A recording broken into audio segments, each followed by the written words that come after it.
January 2nd, 2016.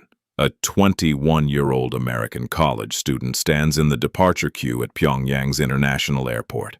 His 5-day tour of North Korea is over. His bags are packed. His flight home is boarding. He's 30 feet from the gate. Then two uniformed guards tap him on the shoulder. No words, no explanation. Just a hand on his arm and then a door closing behind him. His tour group watches from across the terminal. One of them even laughs nervously and jokes that they'll never see him again. None of them realize the joke is true. Otto Warmbier, a scholarship student from Ohio, had committed what North Korea called a hostile act against the state. He'd allegedly tried to take a propaganda poster from his hotel wall as a souvenir. A poster, not a weapon, not a document. A poster. North Korea sentenced him to 15 years of hard labor. He came home 17 months later in a coma he never woke up from. But here's what his story reveals that most people miss entirely. In North Korea, the difference between being a tourist and being a CIA spy is not what you actually did.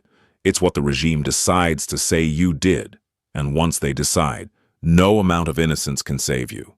Because the machine that processes foreign detainees was never built for justice. It was built for confessions. So how does that machine work? What actually happens to a foreigner from the moment suspicion falls on them? And what has it extracted from the people unlucky enough to end up inside it? North Korea runs on paranoia, the way other countries run on electricity. It powers everything. The regime that Kim Il-sung built, and that his son and grandson have maintained, is founded on a single premise. The outside world is trying to destroy it. America, South Korea, Japan, all of them plotting, infiltrating, corrupting. This isn't just propaganda for the public. The leadership genuinely governs as if the invasion is perpetually 24 hours away. This belief produced one of the most suffocating surveillance states ever built. The Ministry of State Security, known by its Korean initials as the MSS, operates like a secret police force, with offices at every level of society: provincial, city, county, village. Its first directorate specifically tracks foreigners: diplomats, aid workers, businessmen, tourists. Everyone who enters North Korea from the outside world is logged, followed, and assessed. Microphones are placed outdoors in public spaces. Citizens are legally required to report suspicious behavior in their neighbors. In a country of 26 million people, everyone is watching everyone else. Into this world, a tiny trickle of Western tourists has always been allowed. Around 5,000 to 6,000 per year before the pandemic sealed the borders entirely. They came through state-approved tour operators, stayed in designated hotels, followed designated routes, and spoke only to designated guides. The regime needed the hard currency they brought, but it never stopped watching them for a single moment. Here is the trap every foreigner walked into without knowing it. The rules that could get you arrested were never written down. There was no pamphlet, no warning. The lines were wherever the regime decided they were. Touching the wrong object, photographing the wrong building, wandering to the wrong floor of your hotel.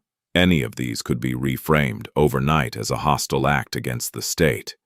And once that label was applied, what came next followed a very specific and very deliberate sequence. Step 1. The arrest is made to look routine. This is the detail that survivors consistently describe as the most disorienting part. There is no dramatic raid, no shouting, no guns drawn, just a quiet approach, a polite request, and a door. Otto Warmbier was tapped on the shoulder so calmly that his tour companions assumed it was a routine customs check. Kim Dong-chul, the Korean-American businessman who actually was spying for the CIA, was invited for a friendly chat at a nearby hotel. The hospitality was part of the method. A person who walks calmly into custody is already psychologically off balance. They keep waiting for the misunderstanding to be cleared up. It never is. Step 2. Isolation begins immediately. Once through that door, the foreigner enters a sealed world. No phone calls, no consular access, no contact with their tour group, their embassy, their family. The United States has no diplomatic presence in North Korea, meaning an American in custody has no government representative who can simply walk in and demand answers. Sweden technically handles U.S. consular interests there, but the regime decides when and if Sweden gets access. In Warmbier's case, the outside world didn't even know he'd been arrested for 3 weeks. 3 weeks! His parents were waiting for him to come home, with no idea he was already in a cell. Step 3. The confession is constructed. This is the part that looks, from the outside, the most baffling. Foreigners appearing on state television, weeping, reading prepared statements, admitting to crimes on behalf of hostile foreign governments. Warmbier sobbed on camera. He said he'd stolen the poster at the behest of an Ohio church, a university secret society, and the American government. A poster on behalf of the U.S. government. None of it made logical sense. But logic was never the point. The confession serves 2 purposes. Domestically, it reinforces the regime's narrative that foreign enemies are constantly infiltrating the country. Internationally, it creates a paper justification for whatever sentence follows. The MSS interrogators who extract these confessions are not looking for the truth. They are building a document, and they have unlimited time and unlimited methods to build it. Sleep deprivation, stress positions, starvation rations, beatings. Kim Dong-chul, the actual CIA spy, said guards shattered his fingers under their boots. He described water torture. He attempted suicide twice. He later said very simply, "I became a traitor overnight and was locked up in a forced labor camp. I hit rock bottom." This was a man who genuinely had done what they accused him of. Imagine what it felt like for those who hadn't. Step 4. The trial lasts approximately 1 hour. No defense attorneys argue your case. No independent judges weigh the evidence. The verdict is decided before you walk in. Warmbier's trial lasted 1 hour. He was sentenced to 15 years. Kim Dong-chul's lasted slightly longer. He received 10 years. The proceedings exist not to determine guilt, but to formalize it. Human Rights Watch called Warmbier's sentencing outrageous and shocking. The U.S. State Department noted publicly that it was obvious North Korea detained Americans for political purposes, regardless of their actual conduct. Step 5. You become a bargaining chip. This is the endgame. North Korea has done this repeatedly and deliberately across decades. Jimmy Carter flew to Pyongyang to secure the release of journalists Laura Ling and Yoona Lee in 2009.